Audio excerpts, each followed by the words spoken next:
Ya para que me ponga en pie. Juan Hernández, del periódico Basta, de Grupo Cantón. Serían dos preguntas precisamente hablando precisamente del Día Internacional de la Mujer. Si nos podría, por favor, compartir de esto ahorita, de lo que va de la pandemia, ¿cuántas mujeres han fallecido precisamente por COVID? ¿Cuáles han sido las comorbilidades que han presentado? Si han presentado, por decir, problemas cardíacos, han presentado hipertensión, obesidad, o sea, ¿qué otro tipo de problemáticas diabetes han presentado? Y en el caso también del día de mañana, ¿qué está preparando precisamente la Secretaría de Salud, precisamente de esta conferencia diaria, referente al Día Internacional de la Mujer? Gracias. Cómo no, con mucho gusto. Como hemos podido ver en las ocasiones en que hemos actualizado los diferentes productos informativos en relación a la distribución precisamente por sexo de la afectación, para efectos de la carga de enfermedad, es decir, personas que se contagian y enferman, realmente no ha habido una diferencia importante. Es decir, dependiendo del corte de cada una de las semanas, a veces pueden ser los hombres que tienen un porcentaje mayor y en varias otras semanas han sido las mujeres, pero básicamente siempre ha habido un balance en esta ocurrencia. Donde sí hemos visto una diferencia importante, que inclusive ha llegado a ser o llegó a ser en algún punto de la epidemia hasta de un 65% para los hombres, y en donde obviamente teníamos menos mujeres que fallecían. Para efectos de las causas que producen las defunciones, y hablando precisamente de estos factores de riesgo y estas comorbilidades, pues obviamente para efectos de sexo tenemos una distribución bastante similar, es decir, la presencia de obesidad y sobrepeso, la presencia y sus frecuencias correspondientes de diabetes y de hipertensión también están presentes de forma importantes en este grupo poblacional, si las definimos o las agrupamos por sexo, ¿no? Sin embargo, sí ha sido un porcentaje menor el que hemos observado en mujeres, siendo realmente los hombres los que han presentado al menos una frecuencia mayor en lo que se refiere a las defunciones que lamentablemente hasta el momento se han llevado a cabo, ¿no? No tengo en este momento una información de algún, programa especial que estuviera desarrollándose, preparándose para el día de mañana, pero obviamente, como se ha hecho siempre en ocasiones anteriores y cuando se tienen días internacionales en donde hay que recordar alguna información especial para la población de relevancia, de hacer un llamado, como lo será de seguro el día de mañana 8 de marzo, pues en su momento y mañana mismo en la conferencia se estarán presentando estos elementos.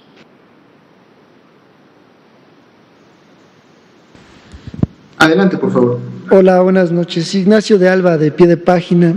Preguntarle si ya se piensa en una desconversión hospitalaria. Y tengo otra pregunta. ¿Cómo no? Tenemos lineamientos que de hecho se implementaron, se difundieron ya desde el año pasado. Es un lineamiento específico justo para lo que se ha conocido públicamente como de resconversión, es decir, cuando ya una unidad hospitalaria tiene una baja cantidad de hospitalización de pacientes COVID, sobre todo cuando están por debajo del 30%, pueden empezar a utilizar camas que estaban originalmente clasificadas o apartadas para pacientes IRA, infección respiratoria aguda grave, para, obviamente, poder dar atención médica a otro tipo de padecimientos y a otras personas. Una de las principales reglas de reconversión es precisamente que esta no se puede iniciar hasta estar en un nivel de riesgo de color amarillo, es decir, en naranja y en rojo obviamente no se puede iniciar ningún trabajo de reconversión, pero en amarillo y obviamente en verde sí se puede realizar. Debe de ser una reconversión paulatina, pero aunque ésta se inicie, el mismo lineamiento mantiene que siempre debe haber un 30% de la capacidad que esté disponible y permanente ante la posibilidad, obviamente, de cualquier rebrote que pudiera entonces generar otra vez una carga importante de casos graves que requerirán la hospitalización. Entonces es un Este elemento del 30% es precisamente una medida de seguridad en donde siempre se tendrá ese número de camas hasta que obviamente no se haya terminado la emergencia sanitaria en la cual nos encontramos producto de esta pandemia. Cada una de las entidades federativas, obviamente para los hospitales que dependen de sus secretarías, así como las instituciones, el IMSS, el ISSSTE, Pemex, la CDN, la CEMAR, todos conocen estos lineamientos. De hecho se trabajó de manera conjunta con todos ellos, y en la medida que se vayan dando las condiciones de seguridad, de seguro podrán empezar a aplicarlo. Sin embargo, es importante comentar que al menos hasta el momento y de los últimos datos e información que se tienen, los procesos de reconversión ni siquiera han superado un 2 o 3%. Entonces, de seguro si inician con alguno de ellos, lo veremos en siguientes semanas. Gracias. Y también preguntarle si hay cuál es la explicación técnica sobre el descenso tan importante de casos de contagios. Lo podemos, con mucho gusto, lo podemos ver precisamente en las gráficas cuando tenemos una disminución importante de casos, es decir, de carga de enfermedad, y como lo vemos en la línea azul, este descenso que tenemos ya evidenciándose desde hace 7 semanas, un descenso bastante importante y que se ha mantenido durante estas 7 semanas. Entonces, al tener menos cantidad de personas que se contagian y enferman, la proporción de casos graves, recordando que de manera general es alrededor del 20% de las personas que enferman de COVID, entonces este 20% pues también se reduce en número de personas. Se van reduciendo la cantidad de casos, como lo vemos claramente en la línea azul de nuestra primera diapositiva de todos los días. Entonces esa disminución impacta directamente en que ya no se tengan tampoco más casos graves. Por lo tanto, mientras van pasando los días y las personas que ya estaban hospitalizadas desde hace 2 o algunas de ellas 3 semanas van saliendo de alta, pues no hay más ingresos porque ya no hay una carga importante de enfermedad grave, y entonces los hospitales se van desocupando, y es lo que hemos visto precisamente en estas últimas semanas, es decir, una curva o una carga de hospitalización, en este caso es congruente y va de la mano, es una consecuencia de la disminución de la carga de enfermedad o de los contagios y de los casos. Gracias.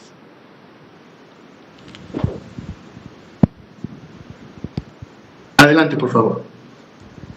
Pero precisamente refiriéndose a este tema de la desconversión hospitalaria, y de acuerdo al semáforo que estamos viendo, ¿cuáles serían cuántos estados estaríamos hablando que probablemente ya estarían iniciando esta desconversión y redesconversión, como se le llame, y sobre todo en qué tiempo estaríamos hablando? A lo mejor no sé, ya para mayo, para abril, más o menos, porque va la tendencia, va a la baja precisamente estas hospitalizaciones, y bueno, obviamente hay otras enfermedades que requieren de atención. Estamos hablando de diálisis, estamos hablando de gente con cáncer, gente que necesita sus tratamientos de diabetes, operaciones, etcétera, ¿no? Que de alguna manera en algunos centros hospitalarios, no en todos, pero sí en algunos, sí las han ido relegando estos por ejemplo, en el caso de operaciones, las han ido reprogramando. Entonces, ¿cuándo podríamos ya hablar de este gran paso? Sí, cómo no. Esta es una actividad dinámica que obviamente ocurre en el nivel muy local, es decir, ocurre a nivel de unidad hospitalaria. Como comentaba, el lineamiento no permite iniciar la reconversión hasta que una entidad está en un nivel de riesgo medio, o que es el color amarillo. Por lo tanto, las únicas entidades que pudieran en su momento empezar a pensar en aplicar este lineamiento serían las 21 entidades, 19 que están actualmente en amarillo, 2 que se encuentran en verde, son las que podrían empezar a aplicar este lineamiento. Sin embargo, esto también depende obviamente de cada unidad. Cuando nosotros hablamos de los porcentajes de ocupación, llegamos hasta un nivel subnacional que es de la entidad federativa, pero también se tiene la información para cada municipio, para cada localidad y para cada unidad médica. Entonces, aquí es importante, y es parte también de lo que el lineamiento en su momento genera como protocolos y como activación, No es lo mismo, obviamente, tener un hospital general, a lo mejor estatal, ubicado en una ciudad capital, en donde cuenta con 150 o 200 camas, y por lo tanto el 30% de esto puede ser suficiente para tener un nivel de respaldo, de resguardo para los pacientes con IRA, que a lo mejor una unidad médica que se encuentra en una ciudad mediana o pequeña, en donde a lo mejor lo único que tiene disponible para efectos de todas las hospitalizaciones son 20 y 30 camas, y que por lo tanto dejar estas 10 camas disponibles para revirar pudiera significar un riesgo. Entonces, otro elemento que entra dentro de la toma de decisiones es precisamente la actividad epidémica que se tiene a nivel local. Si a nivel local se está teniendo todavía una actividad epidémica importante, es decir, hay una carga de enfermedad que esté todavía generando casos y tasas de incidencia de importancia para esa localidad, sea porque a lo mejor entró después al proceso de brotes y al proceso epidémico, pues entonces todavía no se inician los trabajos de reconversión porque la capacidad hospitalaria de por sí es baja. Entonces, es un tema muy dinámico. Los lineamientos tienen claramente identificados todos los elementos de cómo se puede operar este mecanismo, pero debe de ser analizado por cada una de las unidades, y cada una de las unidades obviamente que está a cargo tanto de las secretarías de salud estatales, de la misma federación, con los hospitales obviamente federales centrales, pero también por cada una de las instituciones. Entonces sí es importante que se llegue a este punto. Y obviamente, en función de la segunda pregunta, la razón por la cual se llevó a cabo este lineamiento, la primera de ellas es precisamente para dar un orden y para dar una certeza y un actuar técnico de cómo llevarla a cabo, pero precisamente con el objetivo de poder entonces empezar a recuperar capacidad hospitalaria para poder dar la atención a otro tipo de padecimientos y otras necesidades de atención médica en el segundo y tercer nivel que también tienen obviamente las personas. Entonces, en la medida que la epidemia se controla, en la medida que hay una disminución en su carga de enfermedad grave, entonces las unidades pueden volver a retomar sus actividades para la atención mayor. Ahora, recordemos que estamos hablando de las unidades que fueron designadas como unidades IRA, es decir, aquellas unidades que iban a atender a pacientes, a personas con problemas respiratorios o con la sospecha de tener COVID-19. Pero recuerden que hay otro tipo de unidades, hay otras unidades que nunca fueron clasificadas como unidades COVID. Estamos hablando precisamente de las unidades no COVID, y estas continúan con su atención, obviamente, para otro tipo de enfermedades. Y son unidades que al haber sido designadas como no COVID, o mejor dicho, no haber sido escogidas como unidades COVID, pues continuaron con la atención específica para las personas que requieren otro tipo de atención por tener otro tipo de enfermedades.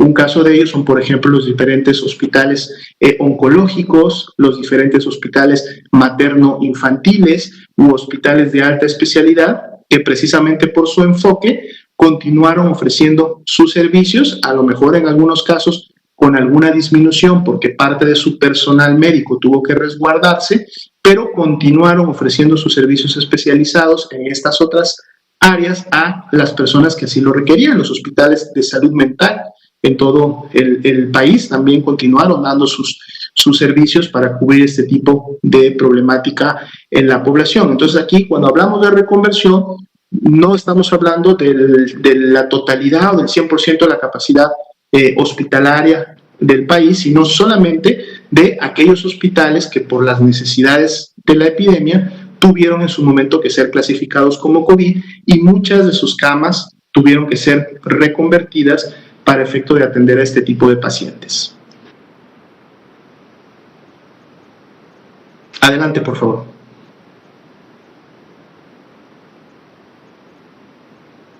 Bien, ustedes me avisan si no tendríamos entonces ya más preguntas para el día de hoy. Muy bien, si es así, pues entonces agradecerles a todos por habernos sintonizado, por haber atendido esta conferencia, por mantenerse informado de cuál es la situación y cuál es el comportamiento de la epidemia. Esto es muy importante porque a través de toda esta información es que obviamente contribuye a que nosotros en lo individual, en lo familiar, en la comunidad podamos estar tomando decisiones para contribuir precisamente al control epidémico. Estemos muy atentos a las recomendaciones que nos realizan nuestras autoridades sanitarias locales, en los niveles estatales, en los niveles municipales. Ellos obviamente tienen el día a día también de lo que está ocurriendo en cada una de nuestras ciudades, en nuestras localidades donde vivimos, y por lo tanto tienen una mejor precisión cuando emiten una recomendación, ya sea que esta vaya orientada a disminuir la movilidad o las congregaciones, o si el nivel de riesgo lo permite, inclusive estas vayan también orientadas pues a poder favorecer un poco más la actividad socioeconómica, que como hemos dicho también es muy importante para el bienestar de las personas, pero siempre y no olvidando nunca que la principal y lo prioritario es precisamente el resguardo de la salud y la vida. Entonces, si todos nos sumamos a continuar aplicando estas medidas, de seguro podemos ver que en siguientes semanas tengamos todavía reducción de los niveles de nuestra epidemia en México. Tengan todos ustedes muy buenas noches.